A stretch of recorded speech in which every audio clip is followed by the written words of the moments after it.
Now with me in the studio this morning I have Elias Apreku. He is the president of the Ghana Stammerers Association. We have Nana Ikuya Owusu, who is a speech and language therapist from the School of Biomedical and Allied Health Sciences, University of Ghana, and TV3's own Kwamla Kluche, broadcast journalist. Good morning to you all. Good morning. How's everything going? Good. I want to start with you, Elias. Let me ask you, what are the aims of your association? Okay. Now, we want to create stammering awareness in Ghana, and then offer support to all whose lives have been affected by stammering. Yeah. So basically, this is what we are looking at, right? To create the awareness, and then support all whose lives have been affected by stammering. What are the numbers like at the moment in regards to your association? As of now, you know that when you are starting off something, it's not difficult to get it off the ground. So as of now, we can talk about 15 to about 20 people, but then we hope to. And I'm sure that will happen after this particular interview as well. We'll get some more people joining your association. Now, on a day like this, I mean, what do you do? I mean, how do you find yourself at this moment in time sitting here and talking? Is it a normal thing for you now? You've got it under control? Oh, yes. At first, it was holding me back a bit, but now stammering doesn't hold me back anymore. I take everything as normal as I do in everyday life. So I just go about my normal activities, and then stammering does not even get in my way. Good stuff. Yeah, I like to hear that. Kamla, let's talk to you for a second. You being a broadcast journalist, I mean, working in the media and all the rest of it, how is it for you being a stammerer? Being a stammerer, I would say that it's something that I was born with. Growing up, you can imagine the several abuses, the several embarrassments that you get when you're trying to interact with people. I remember there were times when I tried to speak in class way back in primary and GSS. I got a teacher shut me down and say that, come on, I can't tolerate this. And I mean, before you could make a point, the whole class mocks you and you feel embarrassed. And there was an instance I cried in class. I quite remember that. And growing up, I mean, it was a difficult one, but I had a dream and I decided to be a broadcast journalist, and it's something I dreamt of growing up, and I still held on to it till now. That did not pull me down, I must say.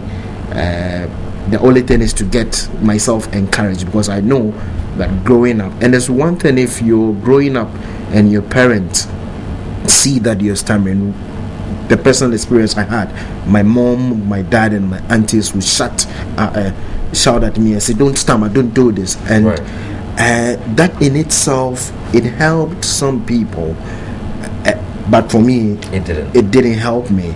I know my grand aunties, they stammer, my dad stammers, and I read about it and got an education that you can have stammering as a result of some hereditary as well. So that was how it was. Then I got into journalism proper, and I can tell you it has not been an easy walk. Yeah, I can imagine.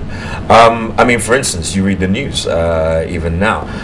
Have you had people comment on that at all? Very well, a lot, I can tell you. I mean, but most of them don't know that I stammer. Right. Especially, I try. I mean, when you're an adult, what you have to do is to within your own self, you have to manage it. Right. And by managing it, you either have to find ways and means as to when to speak, when not to speak, and all that. You breathe in and all of that. Right. But I can tell you, the breathing in before I speak has never helped me. It has helped other people. But on the job, severally, I have been embarrassed. Right. But I took it as it is, and the only thing is it acts as that pedestal to give me that edge and that kind of that kind of encouragement to go on to the higher grounds that I want to reach. Well done, Komla. And we're all very proud of you here at TV3 as well. Neneke, I want to talk to you. Now, in regards to stammering, I mean, what causes this particular speech impediment? Okay, I mean, he did mention hereditary, but what else is there? I think that's one of the main things that we know. Okay. And as far as I know, they have not been able to put their finger on what actually causes it. Okay. I know that what they've been able to find out, the studies have found out, is what happens in that part of the brain, when in the speech motor part of the brain, when a person stammers, that there's overactivity in that part of the brain. But they have not been able to identify what exactly it is that makes the person stammer. Okay. However, I think the general impression too is that it gets aggravated by how a person experiences their first few episodes of stammering. So it's emotions are involved. Exactly. So there's a lot of emotions related to stammering. Right. So someone described it, Sheehan, I think he stammered himself. He described it as an iceberg. Mm-hmm. So it's only the tip of the iceberg that everybody sees. Right. So there's a lot of emotions and a lot of stuff that is actually feelings about the stammering that is below the waters that nobody actually sees, and that is what is pushing or driving, how the person engages and how the person is talking and how stammering gets worse and all of that. Because just listening, listening to Komla and his experiences, you just imagine that there are many people like Komla walking around with all these pent-up feelings. Okay, so anytime you try to open your mouth to say something, there's somebody ready to mock you, somebody ready to laugh, and somebody ready to ridicule or say something about. So you develop a certain persona.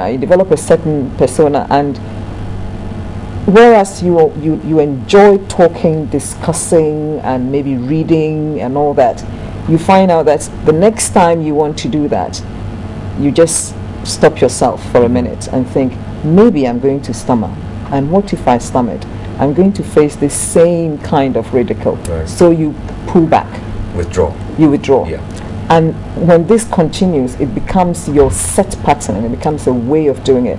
So that the next time you are pushed to do it, then before you start, you are so scared. You've already defeated yourself. Yeah. And once your muscles become all tensed up and your breathing is not smooth and gentle, then what you're doing is that you are just setting yourself up to stammer some more. Right. So the best thing is for people to allow people to be able to be relaxed. And once you are relaxed and your muscles are relaxed, it just makes it just that much easier. Okay. Now, Komla also mentioned his parents, and I wanted to ask you this because obviously you deal with the therapy part. Are parents actually taking this seriously and dealing with it in a manner whereby their children can get better?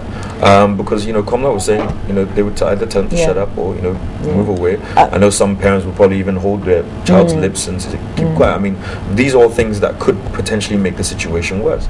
So are they taking it seriously at the moment? Is it being worked on effectively? I think some parents are, but maybe not all parents are. But some parents are taking it taking it seriously and trying to seek help for the child.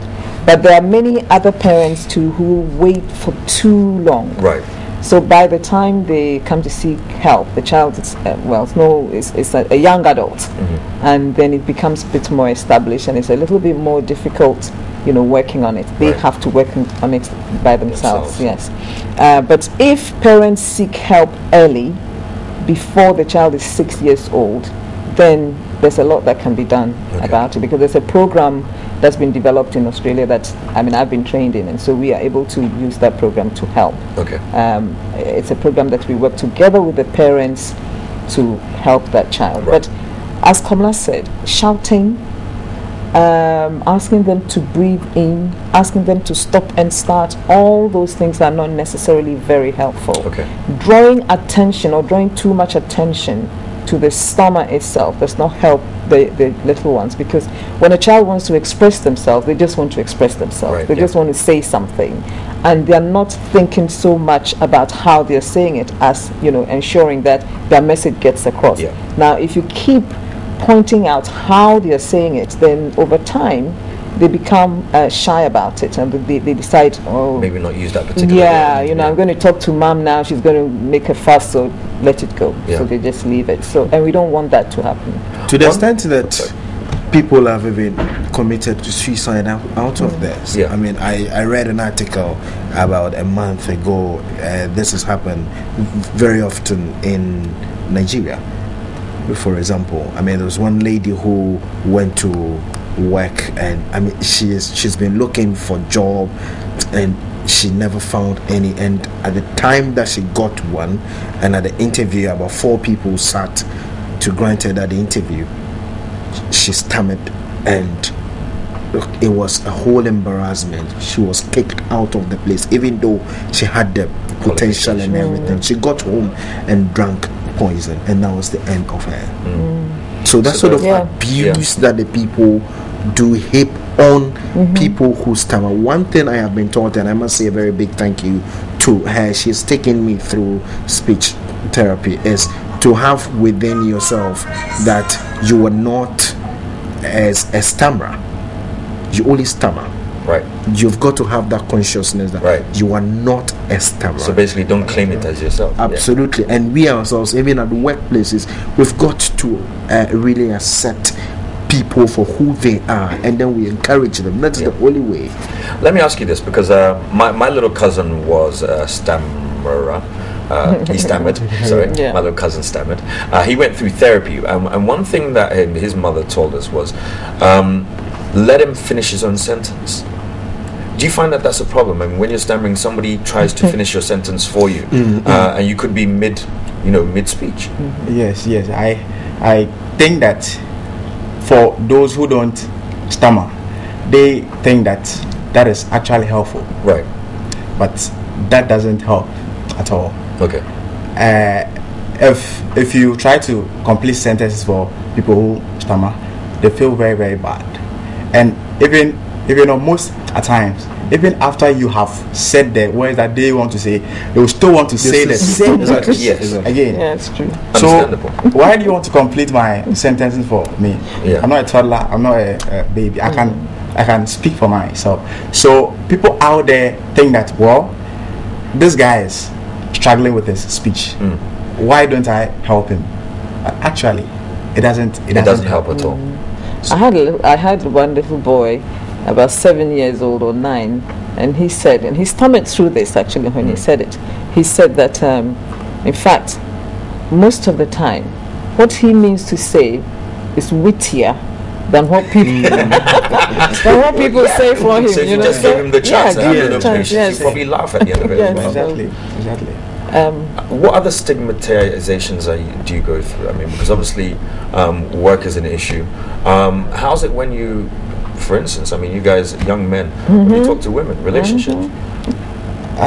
Well, for me, with a bit of stigmatization, I can say that my stammer is more inside. It's more within. Right. I would describe stammering as not what you actually hear when I block on the words. I would describe stammering as what you actually feel inside. The fear to stammer and the negative feelings associated with stammering. So my stammer, my stammer, I've been able to hide it. People actually do not notice it. Right. So the stigmatization bit is not really there, but the emotions are inside. Yes. Because it takes lots of energy to try to hide it, to blink your eye, to jerk your head, move your foot and all that, and then try to substitute words for another. Right. All right. So with mine, the bit of stigmatization is not really there because people do not really get to notice it. Right. Now, dealing with the opposite sex, I must say, I don't know whether it comes natural with me, but then I just not tell myself, you just cannot stammer now. So dealing with the opposite block there, it's just there. Yes, exactly. So it does not really affect my interactions with people. Yes, I just tell myself stammering has got to do with the psychological something. Okay. So I just not tell myself that, well, you just cannot stammer now, and then it has not affected my interactions with another person. I'm never pulled down. I mean, you've known me for a while. The very difficult assignments are the ones that I do, and there's one thing I must also say that my bosses have been very helpful. Beatrice, Nanaba, Matilda, they've been quite helpful to encourage me and say that, hey, you shouldn't sit down and think that you stammer. So that's it. From the onset, some did not understand it, but upon myself I say, I mean, I'm stigmatized, and so what? That is the very first thing I have to do to myself. Right. You call me a stammerer, and I say, fine, I am a stammerer, or I do stammer, but I don't pray that you do, because you don't know what I go through. If you should experience what I go through, I'm not too sure you can stand it. Right. So I don't even think about the stigmatization bit of it. Okay. All I need to do is to try and manage it myself, and I do a lot of reading about it. I also do take my time a little bit when I am going to talk. Sometimes I speak faster when I realize that it's coming and it's that rampant. Then I have to either fasten the pace, because when it's at that peak, especially when I am stressed, I must be very plain and blank with it.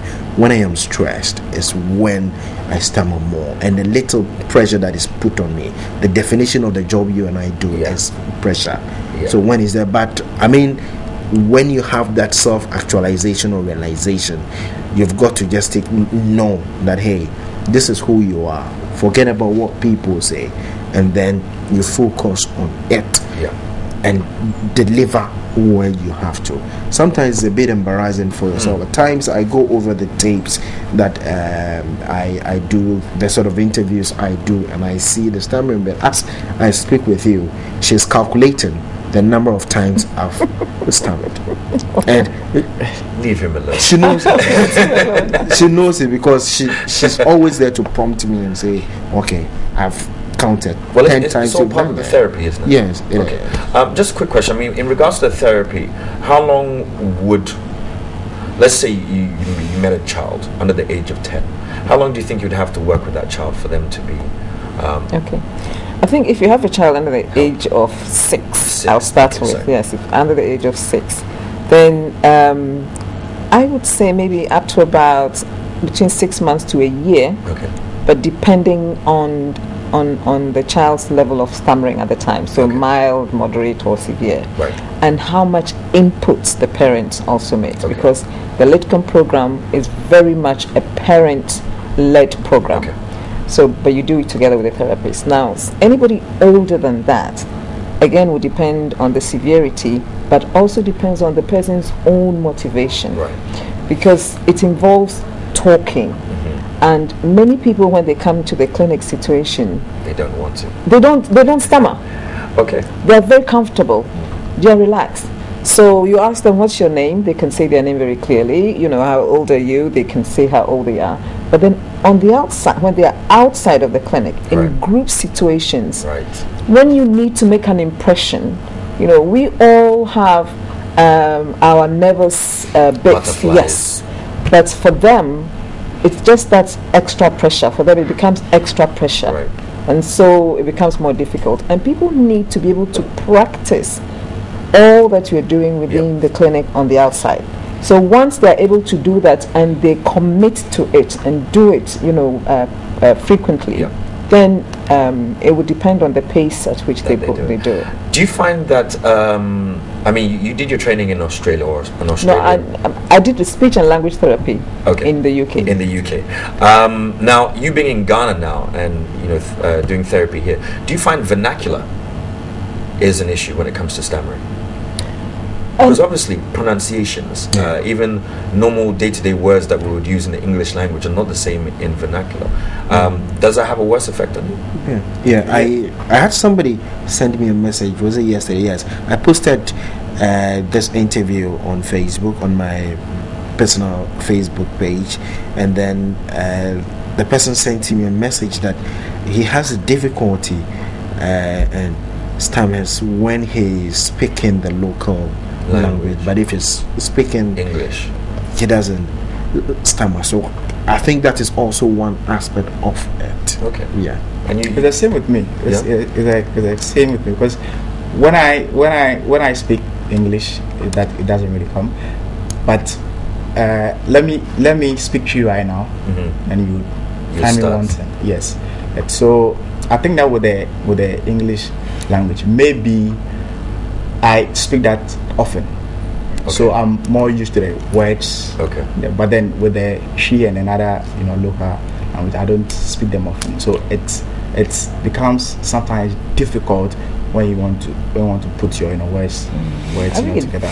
It varies. I think it varies from one person to the other. And some people would say that they stammer on sounds. And so if you're stammering on a sound, then are there particular triggers? Or words or sounds that are renowned to be, troublesome for people who stammer.